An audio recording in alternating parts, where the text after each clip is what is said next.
Joey, how you doing, mate? I'm very good, mate. Thanks for having me on. How are you? Thanks for coming on. I'm very good, thank you. Joey, I want to get straight into this interview today. We actually, as it turns out, have something in common with our mutual interest in boxing, which is Box Talk, Yeah. the OG channel with Ryan and Ade. Can you tell me a bit about that? Yeah, so I used to watch them and I'm on about years ago, probably 5, 6 years ago, and it's very funny because now, like the way that my sort of career, if you want to call it that, has gone, I've ended up working with or working in the same venue and areas as a lot of these people that I used to watch, like religiously. I used to watch Ade Depot. I used to watch True Geordie, who's now obviously a very close personal friend of mine, and one or two others. So now the way things have gone, where I'm doing YouTube myself, it can be a bit of a one of those moments where you have to be like, wow, like I sort of almost grew up in a way, like early 20s, watching these guys. And it's funny because Ade himself, I remember messaging Ade in lockdown and asking him what sort of equipment he used, and basically the normal stuff, like, have you got any advice for someone that's wanting to do something along the lines of what you're doing? Because I loved his content so much and I wanted to do something similar. And then it actually probably took me about another 2 years of just sitting around and not doing anything until I eventually took the jump. And then from then it just sort of snowballed. Yeah, that's hilarious. I actually sent him the exact same email about 2 years before you did. So it's I reckon he's having to field those questions quite a bit. Like, Ade, how He's do you film? How are you inspired doing this? a little wave of people that are now coming through on YouTube, and like even literally a couple of weeks ago, I was in LA and I was at the press conference for the Riyadh season card, and Ade's presenting it. I'm there covering it, so yeah, it's mad, but obviously a big credit to him, that he's in that position now. Amazing. And I was wondering, I was like, I wonder how many people, it'd be impossible to find out, but I wonder how many people actually, he got doing YouTube channels or like got doing into broadcasting now, whatever it is. Because, yeah, for sure, like, I'm not doing much right now, but you're doing your thing. I'm trying to do my thing. Like, there must be quite a few out there, but God knows how many of those emails he's had to answer, but luckily he Yeah, did for us. yeah. I want to know a little bit before we kind of get into the hardcore boxing talk. I want to know a little bit about the sort of the speed of your growth on YouTube, because you're someone who I was really interested in going back. I went back on your channel and I had a look at like how long ago you kind of started and like and I was looking at like the numbers and I was like, look at when did this guy actually start blowing up? Because I was just for my own interest, like to kind of track my own rate of growth. I swear this Joey Knight guy kind of came out of nowhere, because I am and always will be a massive Chelsea fan. And I remember I started seeing you on shorts and I was like, this guy talks really, really well about Chelsea. And so can you tell me a bit about like that journey, how you blew up, and like, can you just kind of explain how it all felt and how it tracked? Yeah, I mean, to be honest with you, mate, it did happen really, really quickly and a lot quicker than I was ever expecting it to.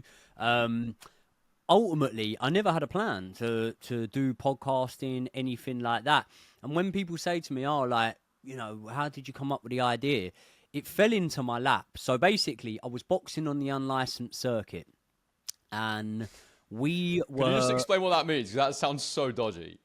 yeah, underground, outdoor pub car park brawls. No, unlicensed is just basically it means that you're boxing on shows that are televised, and you're wearing 10-ounce gloves, and you do medicals and stuff like that. But it's not licensed by the British Boxing Board of Control, so it doesn't go on a box rec record. It's not an amateur fight. Also, it's an unlicensed fight, basically. And it suited me down to the ground, because there was the route of going through the amateurs and boxing guys and turning up to club shows and things like that, where a lot of the time your opponent doesn't turn up and things like that, and it can just be really awkward. Or I could box on this format where I would deal firsthand with the promoters. I could sell tickets so I could earn money off of them, and I'd gain experience boxing people that had had a lot more fights than me. So I went down that route, and I was boxing on the unlicensed circuit, and I was doing well on there. And I used to get interviewed after my fights, and they used to put the interviews on YouTube, right? And I remember the promoters, the promoter especially, Alan Foley, still runs. It's called Quest Boxing now. He still runs the shows. He used to say to me, "Have you seen the numbers on your interviews?" And I'm like, "Nah, why? Are they good?" and I'd look, and let's say they would do 10 interviews of every winner of each fight that night, right? The average one would just be sometimes as low as like 60 views, sometimes as high as 300 views, but they'd never top like 400 views. And the interviews that he was putting up with me were just getting like 40, 50,000 views. And to a point where I remember one did, I think, 250,000 views in total. And I didn't say anything controversial. It wasn't anything, too out there that would warrant getting those sort of views. So I always understood that for some reason, something I was doing, unbeknown to me, was somehow getting views. However, it was then another couple of years until I thought of anything along the lines of doing podcasting. And it was pretty much just from years of like watching Ade, watching Brian, and a few other guys. And I was 28, I think. So I've just turned 30. I was 28 and I was about to turn 29, and I was having a bit of a wobble, really. And I was thinking, like, I haven't really done anything with myself so far. I've just had different manual labour jobs and a couple of different office jobs and things like that. And I was personal training and I was boxing, but not to any sort of level. And as I say, I was having a bit of a moment where I was thinking, I need to do something. I need to start something. So ultimately, I started YouTube, and I thought that I'd be talking about all things boxing, all things football, all things life. And then I realised that you're supposed to really just follow where the views are coming from. And all the views were coming when I was speaking about Chelsea. So I never initially started podcasting or YouTube thinking that I was going to be a Chelsea content creator. But I went in the direction that the views took me in. And it, as I say, it really snowballed. Like, in the amount of time that a lot of guys are slowly trickling up and really good content creators, by the way, my thing just went vroom, and I was just like towards the upper end of the sort of Chelsea content creators when it came to the sort of amount of views I was accumulating. So ultimately, a lot of luck in there, in my opinion. Yeah, that's absolutely epic, mate. And yeah, it was funny because I'd seen all your Chelsea stuff, and then obviously our mutual friend George Benson, big up George Benson. Big up George. He sort of mentioned to me that you did, because I go and box like a few times a week or whatever, and especially when I was in Bali, I was going most days. And he was like, oh, like, I think Joey Knight boxes. He was like, do you reckon you could take him? And I was like, yeah, probably. And then I went and watched your first fight, and I was like, nah, I'm all right, mate. And then, but I wanted to ask you about it because I then saw you started a boxing channel, and like the views were going great as well. And like, just that, you're such an articulate guy, it kind of crosses over, and it's just great to see that you're able to like apply it to any like field of knowledge that you have. But what really interested me about you was I saw your first fight, and straight away I was like, this is not like a normal like social content creator like boxer. Like this is someone who gets it. And then I watched your channel that was where you were doing the boxing content. I was like, all right, he actually gets boxing. So can you talk a bit about that? Like, you're obviously a hardcore boxing fan, or have been at least, and you're in this world which is like kind of like looked down upon by hardcore boxing fans. So like, how does that sit with you? And I want to ask you about some more specific stuff. But yeah, how does that kind of sit with you? How do you feel about the whole thing? It's funny because I think like we've all got a negative habit, which is that we'll read YouTube comments and you will literally keep scrolling past all this love and you'll just stop on one negative comment and it stands out to you. And it's human nature in a way, you have to train your brain not to do it. But I do get it quite a lot, like because I'm boxing on Misfits, sometimes when I'm on the Pain Game panel or when I'm just talking boxing in general, people will be commenting saying like, Joey Knight's an influencer boxing, he knows nothing about boxing. And I'm thinking, mate, I've probably forgot more about boxing this morning than you know. Do you know what I mean? Like, I am the definition of a hardcore boxing fan. You could give me, you could give me a British title level fighter right now, and I could probably name you half of their opponents that they've been in with. So I think that the misconception is probably not always a misconception when it comes to sort of influencer boxers and fighters and stuff like that. But that sort of conception of them is, or perception of them, I should say, is that they've discovered boxing later on in life and they've just got on board and things like that. Whereas I was fighting the urge to go sleep to watch Amir Khan against Lamont Peterson. You know, I was watching Ricky Hatton in 2007 or something like that, up at 5 a.m. when he was boxing Manny Pacquiao when I was just a young kid, a teenager almost. And I've always loved boxing my whole life, and I boxed for a long time before Misfits. I was boxing probably for 6 years solid, 7 years, something like that, on the unlicensed scene. And obviously, I had ambitions to go professional, but ultimately, I knew that I was never good enough to be any real level of good pro.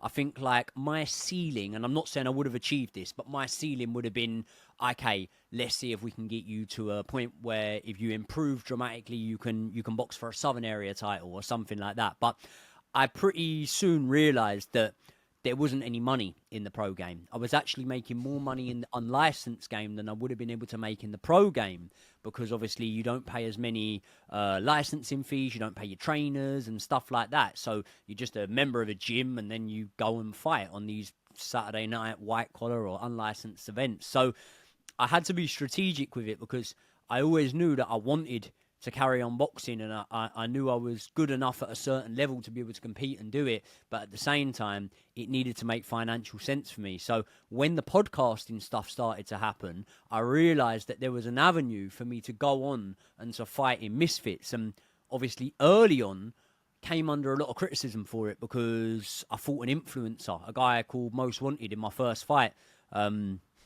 And the names absolutely crack me up as well. I'm like, mate, everyone's got these weird names. Like, no offense to them, but like Dean the Great, Most Wanted, Yuddy Gang, Walid Sharks. None of them have just got their actual name. I'm the only fighter, I think, on Misfits who goes by his actual name. So maybe that's. I saw because I know the last one was called Baby Hulk, and then I was just doing a quick Google before, and it came up on BoxRec with like his actual name, and it was like a really, really normal name, and David it made me Wilson. laugh. It was so funny. Yeah, David Wilson. Yeah. Yeah, so I don't know. It's all a bit mad, really. But when I fought Most Wanted, I come under a bit of criticism because people are saying, you know, you're fighting an influencer. In my defense, like, I'm just going to be completely transparent here. If you got offered the amount of money that I got offered to take that fight, you'd take that fight. There's no part of moral compass there where you'd go, oh, well, I've got experience and he hasn't. No, this is me getting my foot in the door, and he's being paid well as well. He's up for it. I'm up for it. Let's get in there, have it, and we'll up the competition. So Baby Hulk was the next one. That was a level up. And now as we go forward, now I'm exclusively going to be fighting guys that have had way more fights than me. So I don't see the problem with it, but at the end of the day, people will always find a way to put a negative spin on things, but, you know, I'm living life. And so you should. Yeah, so I think, like, the question that gets asked a lot about this scene is, you know, is it good or is it bad for boxing? Like, it's such a, you know, over-asked question. People have different thoughts and opinions. And I think the thing I heard about it by someone, I can't remember who it was that said this, but I thought it was absolutely on the money. And basically someone said, look, it's not going to do anything for the viewership of your current favorite fighter, but in 10, 15 years, someone's going to come through and say they started fighting because of KSI, because of Jake Paul, because they saw these guys boxing, and that actually got them into a boxing gym. So I completely take that argument. And so I think long-term, it's actually quite a good thing for boxing. But I wanted to ask you what your thoughts are on some of the statements that you hear from guys like Jake Paul, because for me, that's actually the problem, and that's the part that undermines the good stuff. Because you get him coming out and saying stuff like, "Oh, I'm going to go into enter the next Olympics," or that I'm fighting to fight for a boxing. I'm going to fight a Canelo in a few years, or whatever it is. And it's when you hear stuff like that, then you go, "Oh, all right, this is where the problem is." What do you think about that sort of opinion that I have? Well, listen, that's someone in the influencer boxing world saying something that you and I'm guessing, don't agree with, right? Jake Paul would get his arse handed to him in sparring by any guy that is good enough to even be in the Olympic cycle, let alone he wouldn't even make it to the Olympics, right? However, you know, the influencer boxing community is quite wide. So if I'm a YouTuber, I don't want to be tarnished with the same brush that another YouTuber with something because of what another YouTuber said. Everyone's different, right? So I can only speak for myself. There's a guy in my weight division, Dean the Great, and he, and respect to him, this isn't me down talking him, but I've got to use him as the example because it's a closer one to home that I can use, right? He speaks about the fact that he'd be willing to fight Tank, and he'd be willing to fight Shakur Stevenson, and he'd be willing to fight Teofimo Lopez, and all these guys, and he calls out Ryan Garcia and everything like that, right? I'm going to beat Dean, and I'm telling you now, and you can play this back whenever, I will beat Dean the Great. I am better than Dean the Great. That's not controversial. Yeah, it's self-belief or whatever. Now, at the same time as saying that, I would get my arse handed to me if I sparred around with Tank Davis. I'd probably be knocked out if I sparred around with Teofimo, with Javon, like with any of these boys. Like, I have already made it very clear that the highest level that I believe I could go to as a pro is maybe I could make my way to Southern area or something like that. So when you hear these guys speaking about fighting the likes of world champion fighters, it's stupid. It's stupid. And I think that that does do a little bit of bad for the sport. I'm not naive enough to think that there is no bad that it does for the sport. You know, the transparency and pay. Like, I look at, I was watching a podcast the other day, and it was a former Anthony Joshua opponent, and it wasn't Anthony Joshua once who was a world champion. It was when he was on the way up, but it was a guy called Matt Legg, and he spoke about the fact that when he boxed Anthony Joshua at Wembley Stadium, I think he said he got paid something like $3,500 or something like that. So when you hear about these sort of figures for guys that are taking legit risks. Now, everyone that gets in a boxing ring is taking a risk, but these guys are boxing at the highest level, so they're taking legit, real risks to their lives. And then when you compare that to what maybe a Jake Paul is earning per fight, or anyone really, then I think that you could argue that that is one of the sides of it that is bad for boxing. But at the same time, I'd very much agree with you in terms of, if a kid enters a boxing gym because they're inspired by Jake Paul, that doesn't matter. They've still entered that boxing gym. And within a couple of years, they might have gone through the amateur route. They might be better than Jake Paul. And one day, there will be pros. One day, not too far from now, there will be professional boxers who enter the boxing ring, boxing gym for the first time, I should say, because they were inspired by the likes of KSI, Jake Paul, Tommy Fury, and all these sort of guys. So I do think it does as much good for it in the long run as it does bad. But I can see both sides of the argument. Fair points, mate. Fair points. I do want to ask you about your upcoming fight, but I want to leave that for a bit later if that's okay. Yep. What I want to ask you about next, and I don't know how much it's been spoken about, but I try and do a lot of tactical analysis on my channel. I try and break down styles, and that's kind of like what my thing is now that I've come back in my latest incarnation as a YouTuber or whatever I am. And something that actually I watched a while ago, and I actually wanted to ask you about this because I've not really spoken to anyone about it, was the style that KSI implemented when he fought against Tommy Fury. And I actually found it really, really interesting when I watched that fight because, you know, a lot of people have a lot to say about the scene, the levels of on display, etc., etc. But I actually really appreciated the sort of out-of-the-box thinking that him and his team applied to the way that he approached that fight to give himself a good chance of beating Tommy Fury. And I actually thought he won the fight on, if you're going by like effective punches, shots scored, and all that sort of stuff. And honestly, I don't really know how good Tommy Fury is. I know he's probably better than a lot of guys, but we're still not really sure because he's, like many guys, he's not fought a proper legitimate pro, so we don't really know what level he's at. But I just wanted to get your take on that sort of that style that he implemented. I mean, obviously, it was never going to go for longer than the number of rounds. I think was it a 6-round fight? I think it was a 6-rounder, yeah. Yeah, luckily for his legs, because he was moving a lot. But I wondered what you thought about that. What was your take on his approach to that matchup?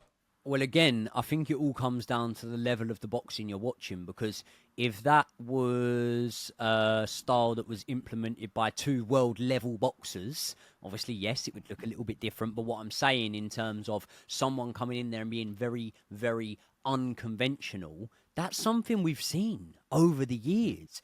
Tyson Fury against Vladimir Klitschko the other day in Saudi Arabia, in Riyadh. I was at the fight between Craig Spider Richards and Willie Hutchinson. You know, sometimes a very unorthodox, unconventional style can be the key to unlocking someone that has a very sort of typical orthodox style. So in terms of the actual style that KSI went with, I think that in hindsight, you might look back and you might go, well, it made it a scrappy fight. It made it uneasy on the eye, and it wasn't a great one to watch. And no one, in years to come, people won't remember the fight. But ultimately, you could be looking back in hindsight if he hadn't have implemented that style and saying, oh, well, KSI got starched in a round. Do you know what I mean? So I think that he'd have done it behind closed doors. He'd have done it against sort of pro boxers. I think he was sparring Idris Virgo a lot for that fight, who obviously...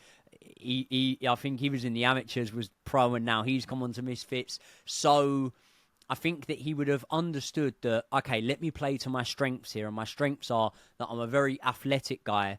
I'm not as good a fighter as a Tommy Fury, because I don't think he is, by the way. But I've got a style that can cause him a lot of problems and can see me through. And then when you look at it realistically, despite most people probably... back at the time, at least, picking Jake Paul as a favourite against KSI. You look at KSI's performance against Tommy Fury, and it was a lot better than Jake Paul's. Yeah, it was. And also, I think he, in making it that competitive, even if it was an ugly fight, definitely preserved his value for that Jake Paul fight, which is kind of the whole thing, right? I mean, I guess that's where all roads lead to that fight in the influencer space. Like, because to be honest with you, mate, like, my whole thing is in fights is... I just want it to be evenly matched. Yep. So, like, it doesn't really matter what level it's at, as long as, like, you've got two guys who can complement one another in terms of their ability level. That's, like, the most important thing for me. So, it could be influencer any boxing. better. Some of the best fights I've ever watched. I think probably the best fight, or up there with the best I've ever watched, is Jamie Moore against Matthew Macklin. And I'm pretty sure that was just for a British title. So, it's a good fight, isn't it? Yeah. If anyone hasn't seen that, go and check it out. The best I've seen live. Do you remember when Cash Farouk fought Lee McGregor? Yes. Yeah. So I was at that fight because my home is Scotland. I was at that fight, and it was unbelievable ringside. Yeah. Like, it was a serious fight, and because you had like you had the Glasgow crowd on one side and you had the Edinburgh crowd on the other side. Just the atmosphere was electric. The fight was super close. It was epic. It was really great. But if it's all right, I'd like to talk to you a little bit now about some mainstream boxing, if we could. Yeah. So I wanted to ask you about Terence Crawford. I don't know if you watched his most recent fight against Madrimov. I thought you were there. Of course you were there. Sorry, you were at the playing game. Yeah, absolutely. Stealing views from my live stream, or vice versa, whatever you want to look at it. I actually had a toaster in the background of my live stream, so I think my set was better than yours. But there whatever. You go. But yeah, so I wondered what you made of that performance, because for me, I did a breakdown of that before the fight. I thought that Madrimov actually boxed a very, very disciplined fight. Didn't do his usual lunging in, sort of didn't give Crawford chances to do his usual counter punching as much as you would have thought he would. What did you make of it? And what fight next for Crawford for you? What would you like to see? Yeah, I thought Madrimov did really well, a lot better than I expected him to, and I think me and you probably are on the same hymn sheet a lot of the time, because going into that fight, I looked at Madrimov against obviously lesser level opponents than Terence Crawford, and I saw that he often takes his hands before his feet and he'll cover a lot of distance. He'll cut off half the ring in throwing his hands before his feet, and his feet would then follow. And against lesser level guys, that can work for you and you can overwhelm them. But against someone as slick and just as well schooled as Terence Crawford, I very much thought he was going to get caught coming in. And it happened once or twice, but not as significantly or as often as I thought it was going to happen. But this is why, like, listen, we all like to moan about judges, and I'm no different, but this is why sometimes judges, and especially fighters when they're interviewed themselves, have quite a hard job, because I have to watch a lot of fights twice to really have a true opinion on how fights went and how decisive fights were, It's one of those fights that when I watched it for the second time, I appreciated Crawford's work a lot more than I initially had. And I think that him being the main event, Eminem concert midway through the fight, the whole cell was around Terence Crawford. I think that's why on the night I felt a little bit disappointed with his performance. But when you take all of everything that goes round of it out of, you take away the context and you just watch it as a fight, I think then you have a little bit of a different opinion on it, and I certainly did. I then thought it was a little bit more, I'm not going to call it one-sided, but a few more points in Crawford's favour than maybe I was scoring it on the night. On the night, I still thought Crawford won it, but going back, I thought instead of by 2 points, it was maybe by 4 points or something like that. So it's hard. I don't think that is enough of a viewing for us to determine whether or not Crawford can go through the weights, because it can work the other way, you know. If you look at Canelo Alvarez, he looked great against Kovalev and got the stoppage victory there, but then got completely outboxed, really, by Bivol. And it can go the other way. Maybe Madrimov has a style that can make Terence Crawford not look that good. And because of the weight jump being a very clear factor there, we could draw our conclusions and go, well, he can't go through the weights like that. But actually, maybe he'd come up against someone else in that weight division and fare a lot better. So I think that I'd like to see Crawford have more fights at 154. I don't think the Canelo fight's going to happen, if I'm being completely honest. It doesn't look like he wants to work with Turkey, and by some of the tweets we've seen, it doesn't look like Turkey wants to work with him now. But I do think that, despite me saying that Crawford could go through the weights and I'd be interested to see him against other guys, really, I think most people would say that the fight we want to see him in next is at 147, isn't it? It's him against Boots.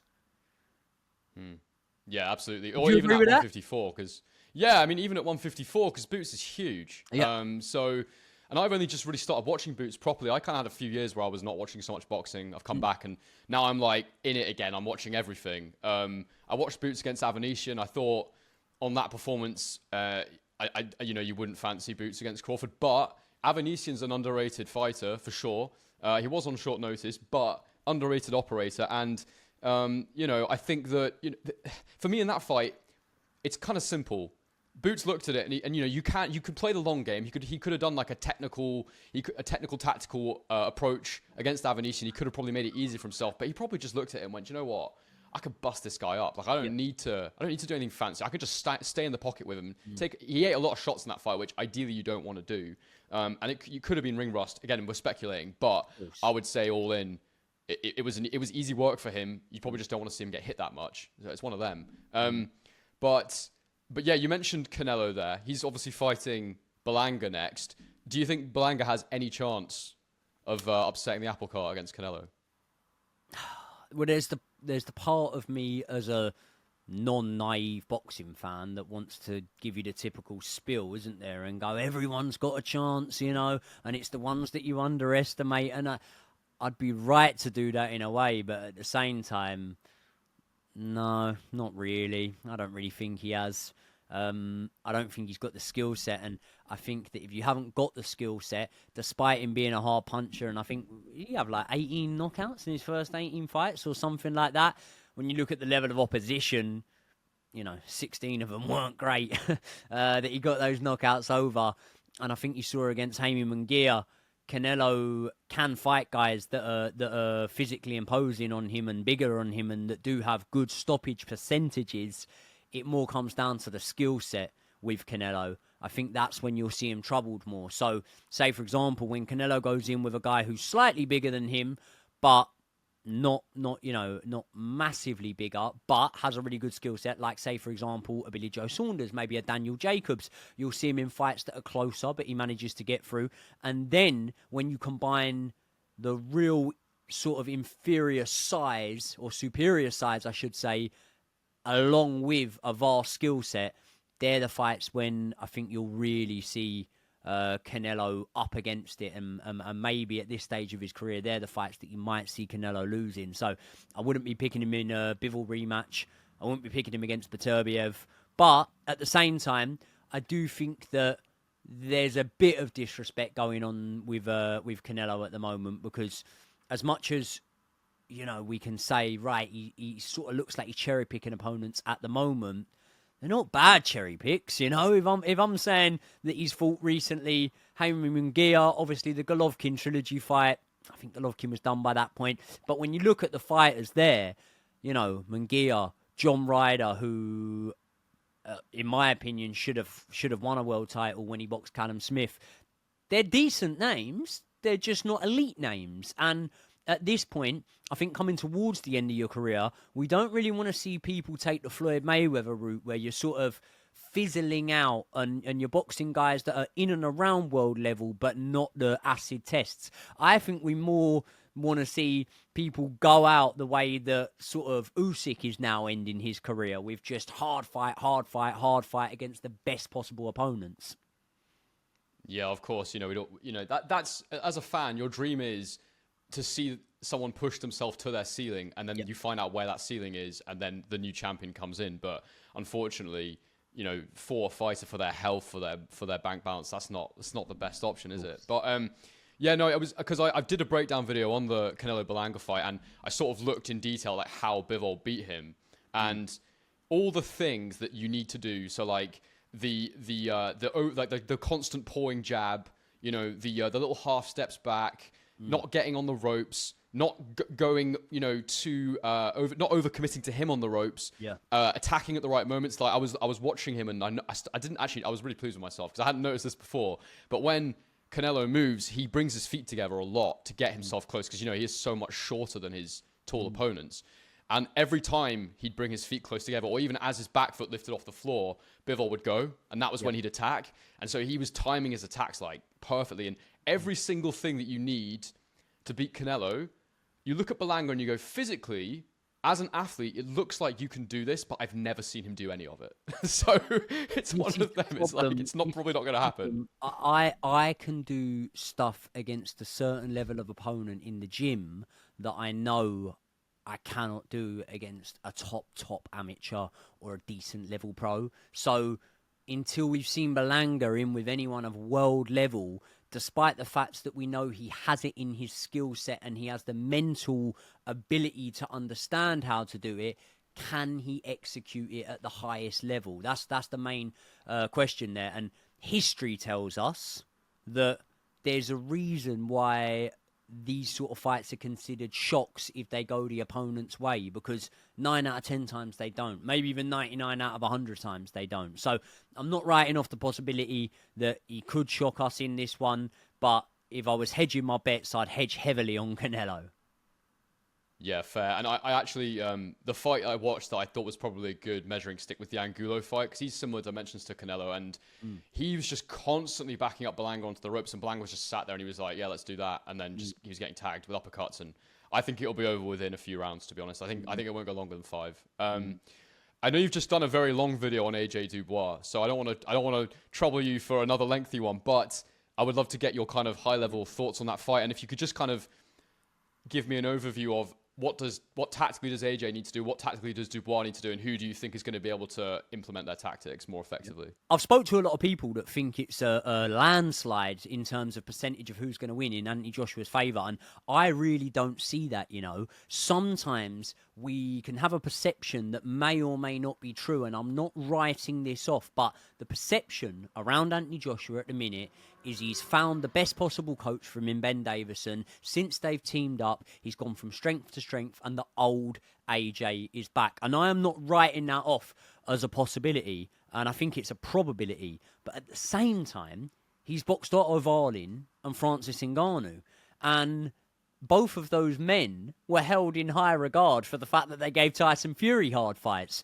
But also, Nevin Pajcic gave Tyson Fury a hard fight. John McDermott arguably won a fight against Tyson Fury, and he did. Yeah, and the list goes on. So what I'm saying is, I don't think until we see Anthony Joshua in with tougher tests, we're gonna know. And if you ask me who are 2 better opponents to come in off the back of, Miller, who, that win, has aged really well after, him, in my opinion, beating Andy Ruiz in that fight. I think you'd agree, or most people would agree, that he beat Andy Ruiz and was robbed of the decision there.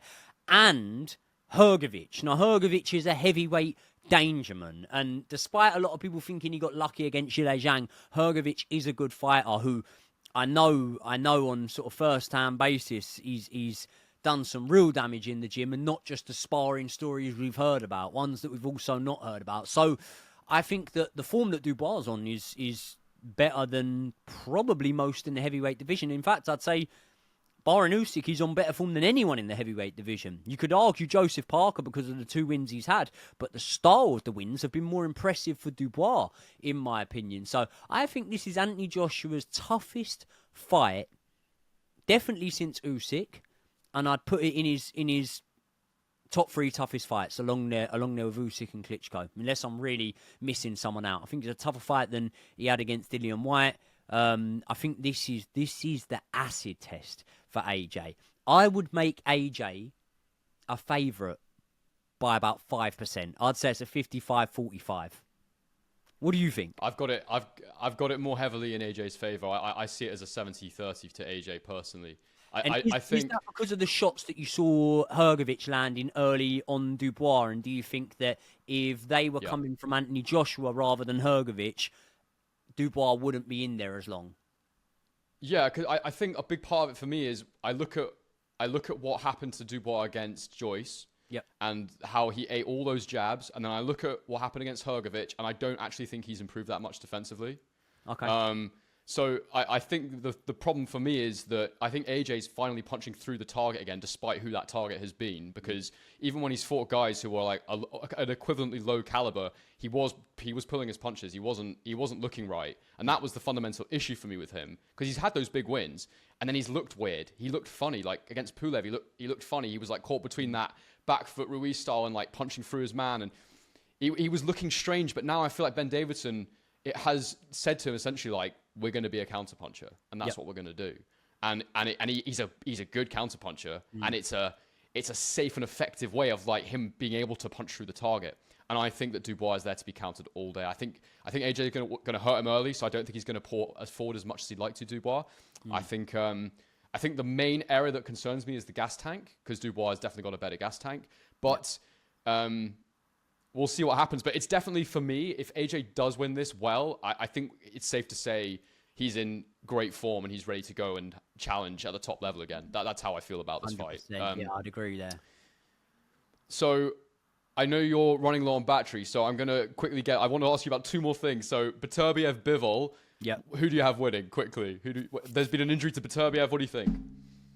I'm going to go Bivol, man. And I know that might surprise people because, you know, Beterbiev has just been a monster to this point. But what will he be by the time of the fight? 40-odd, I think. 40, yeah. I'm hoping to be there, possibly. But yeah, I will go Bivol in that one. I just think Bivol is so good. And he's one of those that maybe if you're not a hardcore boxing fan or understand what you're watching as much, you might not appreciate what Bivol does, because it's not flashy, but it's just so effective. And I think he will get the job done. I'd pick him on points against Beterbiev.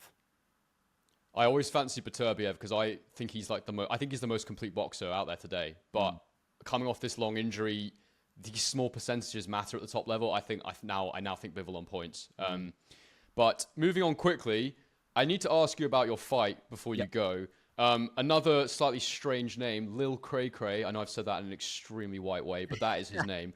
Can you tell me a bit about him? I had a quick look myself, and apparently he's a former Golden Gloves winner, Joey. So please tell me about him. Yeah, he won the New York Golden Gloves.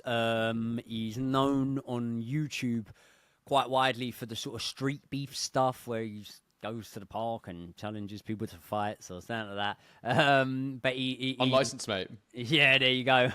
He's also a good amateur boxer. Now he's come on to Misfits. He's mixed it at a high level since his debut on Misfits. Actually mixed it at a higher level on Misfits than myself.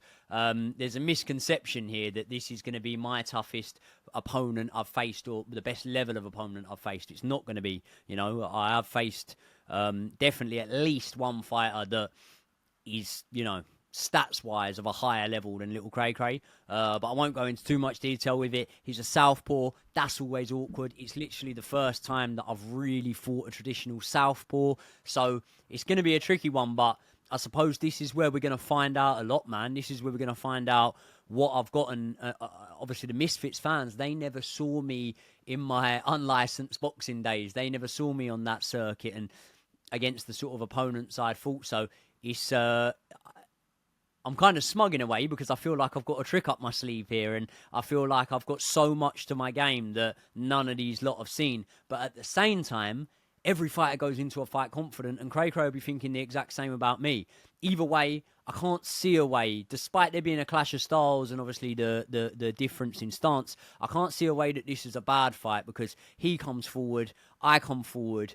We're going to stand in the ring, middle of the ring, hopefully, and just bang it out for the whole 5 rounds. So I'm looking forward to it. Well, I suppose for you, the nice thing is, given he's got a significantly small stature than you, that he really doesn't have a choice but to come forward. So I imagine you'll have your pick of your tools when it comes to facing him. But I also know you're a massive Tyson Fury fan, and we know Tyson Fury has a few different tricks in his back pocket. So I'm sure you'll show him how the Brits do it. That's it. I've grown up watching Tyson Fury, man. I know how to pull something out the bag on these big occasions. So let's hope I can put on a Fury-esque performance, barring the last one. And, I can surprise a lot of people against Cracra. Suffice to say, Lil Cracra is not a Vladimir Klitschko, but I'm sure he's at a decent level. But, mate, thanks so much for talking with me. It's been really good, and I'd love to do this with you again sometime. Definitely, we should get some content together for each other's YouTube channels. I'd be up for that. Excellent, mate. Good stuff. Well, I'm looking forward to your fight. What date is it? September the 14th in Newcastle.